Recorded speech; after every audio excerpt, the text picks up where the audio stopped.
30 ოქტომბერს დილის 11 საათიდან ქვეყნის მთელ ტერიტორიაზე 4 ოქტომბრის არჩევნების შედეგად არჩეული საკრებულოების პირველი სხდომები დაიწყება.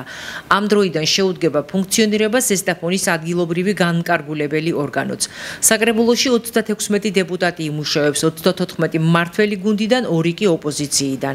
რაც შეეხება შემაჯამებელ ოკმს, ადგილობრივმა საოლქო საარჩევნო კომისიამ 15 ოქტომბერს დაამტკიცა. სწორედ ოლქის თავმჯდომარე გახსნის პირველ სხდომას, რომელსაც შედეგების წარდგენისა და დეპუტატების უფლებამოსილების ცნობის შემდეგ საკრებულოს უხუცესი წევრი ჩაენაცვლება, ვიდრე ახალი მოწვევის საკრებულო თავმჯდომარეს არ აირჩევს. ზესტაფონის საოლქო საარჩევნო კომისიამ ყველა პროცედურის და საარჩევნო ღონისძიებათა გრაფიკის სრული დაცვით განახორციელა ყველა ის პროცედურა, რაც შეჯამებასთან იყო დაკავშირებული, მათ შორის 5 უბნის სავალდებულო წესით გადათვლა, რომლის შედეგებიც ერთ-ერთში დაემთხვა ჯერ კომისიის წევრების გადათვლის შედეგებს და ასევე აპარატების მიერ ამობეჭდილ წინასწარ შედეგებს და 15 ოქტომბერს საოლქო საარჩევნო კომისიის სხდომაზე იქნა მიღებული საუბნო საარჩევნო კომისიის შემაჯამებელი ოქმების საფუძველზე საოლქო საარჩევნო კომისიის შემაჯამებელი ოქმები, როგორც მერის, ასევე პროპორციულის და მაჟორიტარული საარჩევნო სისტემის მიხედვით.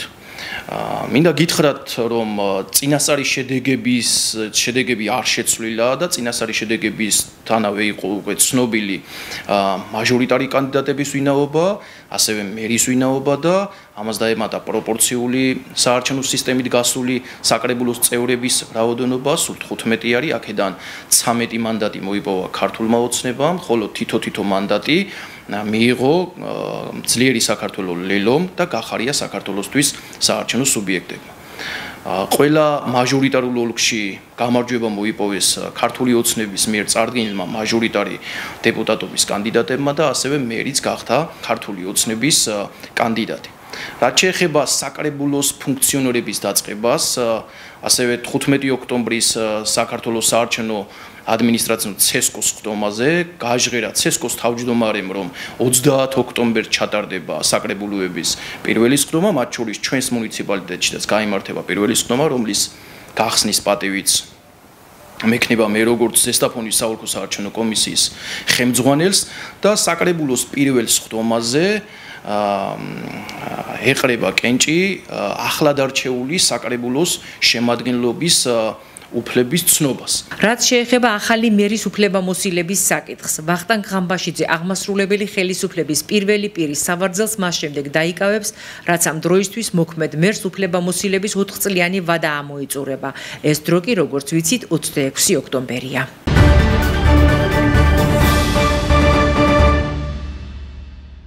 ნარკოდანაშაულის ბრალდებით სამართალდამცავებმა თბილისსა და რეგიონებში 47 პირი დააკავეს. მათ უმეტესობას ნარკოტიკების რეალიზაცია, ნაწილს კი განსაკუთრებით დიდი ოდენობით ნარკოტიკული საშუალებების უკანონო შეძენას შენახვა, უკანონო რეალიზაციის მცდელობა და ხელშეწყობა ბრალდება. სასჯელი 20 წლამდე უვადო თავისუფლების აღკვეთას ითვალისწინებს. დაკავებულებს შორის არიან უცხო ქვეყნის მოქალაქეებიც. საპოლიციო მოქმედებების დროს მოპოვებული ნივთმტკიცებებით დგინდება, რომ ეჭვმიტანილები ნარკოტიკებს სხვადასხვა მეთოდებითა და გზებით სისტემატიურად ყიდდნენ. შინაგან საქმეთა სამინისტროში აცხადებენ, რომ ნარკოპოლიტიკა ქვეყანაში უცვლელი რჩება. სრული სიმკაცრით დაიჭება ყველა ის პირი, ვინც საფრთხის ქვეშ დააყენებს ახალგაზრდების სიცოცხლეს და ჯანმრთელობას. დაკავებულია 47 ნარკოდამნაშავე. დაკავებულთა უდიდეს ნაწილს ნარკოტიკების რეალიზაცია, ხოლო ნაწილს განსაკუთრებით დიდი ოდენობით ნარკოტიკული საშუალებების უკანონო შეძენა შენახვა, უკანონო რეალიზაციის მცდელობა და ხელშეწყობა ედება ბრალად. დანაშაულები 20 წლამდიან უვადო თავისუფლების აღკვეთას ითვალისწინებს. აღნიშნული საპოლიციო ღონისძიება საქართველოს შინაგან საქმეთა სამინისტროს თანამშრომლებმა გენერალურ პროკურატურასთან ერთად მოსამართლის განჩინების საფუძველზე ჩაატარეს. დაკავებულებს შორის არიან როგორც საქართველოს, ასევე უცხო ქვეყნის მოქალაქეები.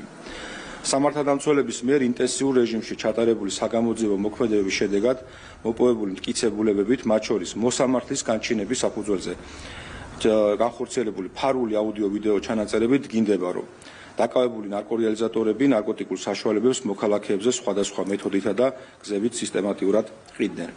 პოლიციამ დაკავებულების ავტომობილების პირადი და საცხოვრებელი სახლების ჩრეკისას, ასევე მათ მიერ მითითებული ადგილებიდან იმტკიცებად ამოიღო განსაკუთრებით დიდი ოდენობით ნარკოტიკული საშუალება, მათ შორის ჰეროინი, მეტადონი, ალფა-პვპ, სუბოქსინი, სუბოტექსი, მეტამფეტამინი, ჰაშიში, ოპიუმი, მარიხუანა და მცენარე კანაფი.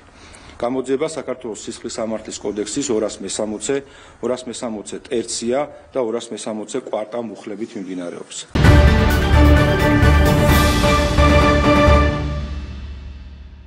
სტატისტიკის ეროვნული სამსახურის მონაცემებით 2025 წლის მეორე კვარტალში საქართველოში საშუალო თვიური ნომინალური ხელფასი წინა წლის შესაბამის პერიოდთან შედარებით 10.3%-ით, ანუ 207 ლარით გაიზარდა და 2212 ლარი შეადგინა. როგორც ოფიციალური ინფორმაციიდან ვიგებთ, საშუალო ხელფასის მაჩვენებელი ქვეყანაში მზარდი რიცხვია, თუმცა თითოეული მოქალაქის საფიქრალი როგორ გაიტანოს თავი თვიდან თვემდე ამ ხელფასით დღის წესრიგიდან ვერ იხსნება. ეს განსაკუთრებით საგრძნობია იმ ფონზე, როცა ფასები საკვებ პროდუქტებზე განუწყვეტლივ მატების პროცესშია, რაც პირდაპირ უკავშირდება მოქალაქეთა სოციალურ ყოფას.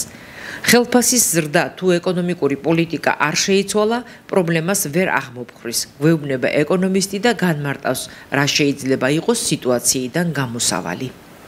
ხელფასის გაზრდა ამ შემთხვევაში შეიძლება ნუგეში არ იყოს ადამიანისთვის.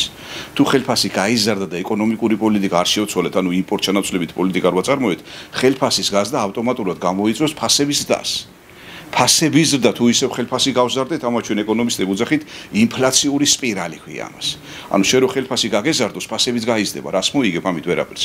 ამიტომ კარგია თუ ისეთ პოლიტიკას გავატარებთ, რომ საქონლის ფასები წავა შემცირებისკენ. ანუ ეკონომიკის რეალურ სექტორს ავამოძრავებთ, თქვათ, იმპორტს ჩავანაცვლებთ ადგილობრივი ნაწარმით, ანუ შემოტანაზე კი არ ვიქნებით ორიენტირებული, არამედ პირიქით შემოტანას, ესე იგი, ჩავანაცვლებთ ადგილობრივი ნაწარმით და პირიქით ჩვენ გავიდათ სხვაგან. ეს ლარის ყურსაც გაამყარებს, ადგილზე დასაქმებაცას უზრუნველყოფს, შემოსავლებიც გაიზრდება და მთლიანი შიდა პროდუქტი არსებობს ასეთი მაკროეკონომიკური ტერმინი, ესეც გაიზრდება.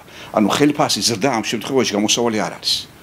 ამას შეიძლება ქონდეს მოკლევადიანი ეფექტი.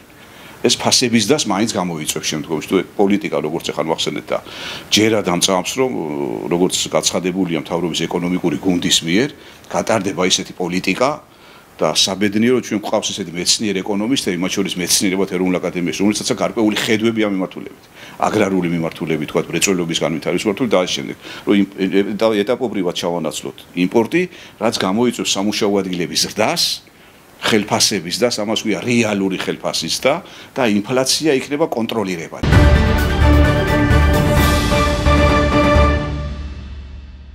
გარემოსდაცვა სოფლის მეურნეობის სამინისტრო აქტიურად მუშაობს იმისთვის, რომ ჩვენ ავკრძალოთ ის პლასტიკის კონკრეტული პროდუქცია, რომელსაც ყოველდღიურად ვიყენებთ სურსათის და კვების დროს და რა თქმა უნდა ამ მიმართულებით ძალიან მნიშვნელოვანი სამუშაო გავწიეთ. ჩვენ მქონდა დღეს ბიზნეს სექტორის წარმომადგენლებთან შეხვედრა, ძალიან კონსტრუქციული შეხვედრა, რომელმაც საშუალება მოგცვა, რომ ჩვენ ფაქტობრივად შევთანხმებულიყავით იმ ძირეულ საკითხებზე, რომელიც შეეხება მომდევნო წლიდან გარკვეული ტიპის პლასტიკის პროდუქციის ბაზარზე განთავსების, იმპორტის აკრძალვას და ასევე გამოყენების აკრძალვას.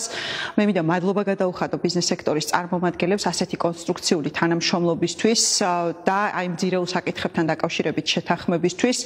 ბუნებრივია, გარემოსდაცვა სოფლის მეურნეობის სამინისტრო აქტიურად გააგრძელებს შემდგომ პერიოდშიც მუშაობას იმაზე, რომ ჩვენ მაქსიმალურად შევძლოთ და ერთის მხრივ დავიცვათ ადამიანის ჯანმრთელობა.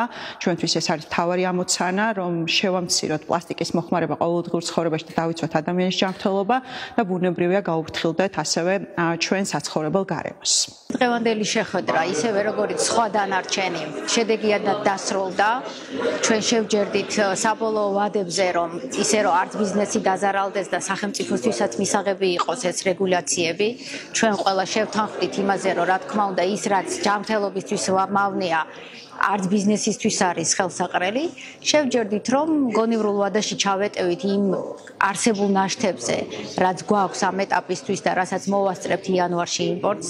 შევჯერდით, რომ დაუზიანებლად და უმტკივნეულად გავწოვთ ამ ყველა ნაშთს და ვთვლი, რომ ადგილობრივი წარმოებისთვისაც რაღაცა ეტაპები და რაღაცა ნაბიჯები გადადგმული იქნება, რომ ჩვენ ქვეყანაში წარმოებული ქაღალდის პროდუქცია და ალტერნატიული პროდუქციას მივაწვდით ჩვენ მომხმარებლებს.